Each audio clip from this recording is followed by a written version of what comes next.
ప్రభుత్వం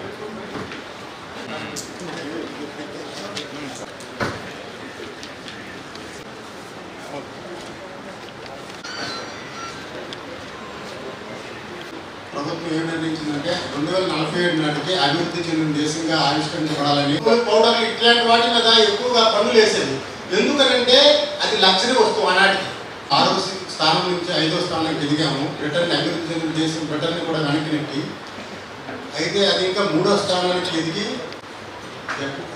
ఎమ్మెల్సీలకు వచ్చినటువంటి ఎమ్మెల్సీలకు ఎంపీలు ఎంపీసీలకు జిల్లా ఆఫీసులకి నిత్యావసరాలైనాయి. సో భవిష్యత్ కాలంలో ప్రతి మనిషి 15 లక్షల రూపాయలు, మనిషి కుటుంబం కాదు, కుటుంబంలో నలుగురు ఉంటే యావరేజ్ 60 లక్షలని, అంటే అందరూ వస్తారని కాదు, యావరేజ్ పెర్ క్యాపిటల్. విధానంగా మనం ముఖ్యమంత్రి గారు కొత్తగా మనకి ఇక్కడ ప్రభుత్వంలో వచ్చిన తర్వాత వారి అవకాశాల కాలాన్ని కూడా ఇంకా మారిపోతూ ఉంటాయి. ఈవేళ ఉన్నటువంటి అవసరం రేపు కదా అంత అవసరం లేకపోవచ్చు. ఇది గతంలో కొన్ని పైలట్ ప్రాజెక్టుగా గుజరాత్లో ప్రారంభించారు. ఇప్పుడు దేశం మొత్తం కూడా ఇది విస్తరించి ఈ అభివృద్ధి చెందిన దేశంగాను. దానికి ఇప్పుడు ఏమవుతుందండి, కొంతమంది జీతం పెరిగిందంట కానీ సరిపోదు, కష్టంగా ఉందంట. ఇప్పుడు మనకి వాకంటే ఒక యూనివర్సల్ లా ఒకటి ఉంది, న్యూటన్ థర్డ్ లా అంటారు, యూనివర్సల్ లా అంటారు. ఈ సృష్టిలో ద్రవ్యరాశి మారదు. కానీ ఇప్పుడు ఎట్లా ఉందండి, భయంకరమైన ఎండలు తట్టుకోలేని పరిస్థితిలో ఉంటుంది. ఎండాకాలం మేఘ విఘ్నాల్లో వస్తే అస్సలు జీవించలేని పరిస్థితి.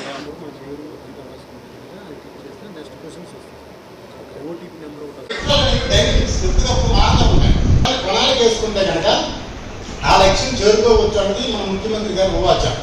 ఇంతకు ముందు చెప్పుకున్నటువంటి చాలా అవసరాలు ఇంకొకప్పుడు అలాగే టీవీలు ఉంటే లక్ష్యం అన్నారు, స్కూటర్ ఉంటే లక్ష్యం అంటే మా సెంట్రల్ గవర్నమెంట్ అలా అనుకున్నప్పుడు ముఖ్యమంత్రి గారు ప్రైవేట్ పెట్టారేంటి, ఎట్లా సాధ్యం ఉన్నది. ఒక విషయం మన విషయం ఎట్లా ఉంటుందంటే వచ్చిన విషయం చెప్తారు. ఒక 2 మిత్రులు ఉన్నారు, కొన్ని 50,000 అన్నారు, కొన్ని 25,000 అన్నారు, తచ్చాడుతున్నారు. అప్పుడు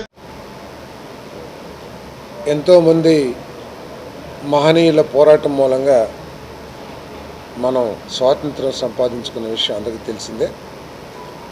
2047కి స్వాతంత్రం వచ్చి 100 సంవత్సరాలు పూర్తవుతున్న సందర్భంగా కేంద్ర ప్రభుత్వం వికసిత్ భారత్ 2047 ఒక విజన్ డాక్యుమెంట్ని రిలీజ్ చేసి ఏ విధంగా ఈ దేశాన్ని అభివృద్ధి చేయాలి, ఏ విధంగా ఈ దేశ ఆర్థిక పరిస్థితులను మెరుగుపరచాలి, ఏ విధంగా ఈ దేశాన్ని ప్రపంచంలోనే 1, 2, 3 పొజిషన్స్లోకి తీసుకువెళ్ళాలి అనే లక్ష్యంతో ఒక డాక్యుమెంట్ రిలీజ్ చేసిన విషయం మనందరికీ తెలిసిందే. మరి భారతదేశం ఆశించిన ఆ స్థానానికి చేరుకోవాలంటే దేశంలోని అన్ని రాష్ట్రాలు కూడా అభివృద్ధి చెందాలి. దేశం యొక్క ఆ విజన్ని, ఆ టార్గెట్స్ రీచ్ అవడానికి రాష్ట్రాలు కూడా ఒక టార్గెట్ని ఫిక్స్ చేసుకోవాల్సిన అవసరం ఉంది. మరి దాంట్లో భాగంగానే మన ప్రీతమ ముఖ్యమంత్రి చంద్రబాబు నాయుడు గారు 2047కి స్వర్ణాంధ్ర 2047 అని, అదేవిధంగా ఈ 5 సంవత్సరాల్లో కూడా ఏ విధంగా అభివృద్ధి చెందాలని టార్గెట్స్ నిర్ణయించడం జరిగిందని చెప్పేసి మీ అందరికీ సవినీయంగా మనం చేస్తా ఉన్నాను. దురదృష్టం ఏంటంటే మన రాష్ట్రం మన ఆకాంక్షలకి వ్యతిరేకంగా మనం దాదాపు 50 సంవత్సరాలు 60 సంవత్సరాలు కష్టపడిన దాన్ని వదులుకోవాల్సిన పరిస్థితి రావటం, మరి ఆంధ్రప్రదేశ్ విడిపోవటం మనందరికీ తెలిసిన విషయమే.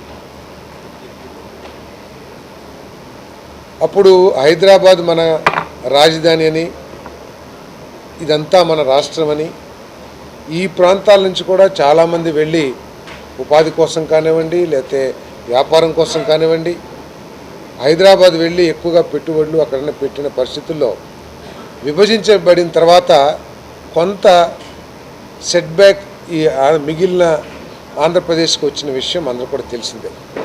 తర్వాత విభజించబడిన తర్వాత ముఖ్యమంత్రిగా వచ్చిన చంద్రబాబు నాయుడు గారు మరి ఒక విజన్తో ఏ విధంగా అయితే హైదరాబాద్ని ప్రపంచ పటంలో గుర్తించబడ్డ ప్రదేశంగా చేశారో అదేవిధంగా ఒక విజన్తో ఈ రాష్ట్రాన్ని అభివృద్ధి చేయాలి, వరల్డ్ క్లాస్ క్యాపిటల్ని అభివృద్ధి చేయాలి, ఈ రాష్ట్ర అగ్రికల్చర్ రాష్ట్రానికి జీవనాడైనటువంటి పోలవరాన్ని పూర్తి చేయాలి, రాష్ట్రాన్ని పారిశ్రామికంగా సాఫ్ట్వేర్ రంగంలో అభివృద్ధి చేయాలని చెప్పేసి చాలా దూరదృష్టితో చాలా విజన్తో 5 సంవత్సరాలు పనిచేసిన విషయం మనకు తెలిసిందే.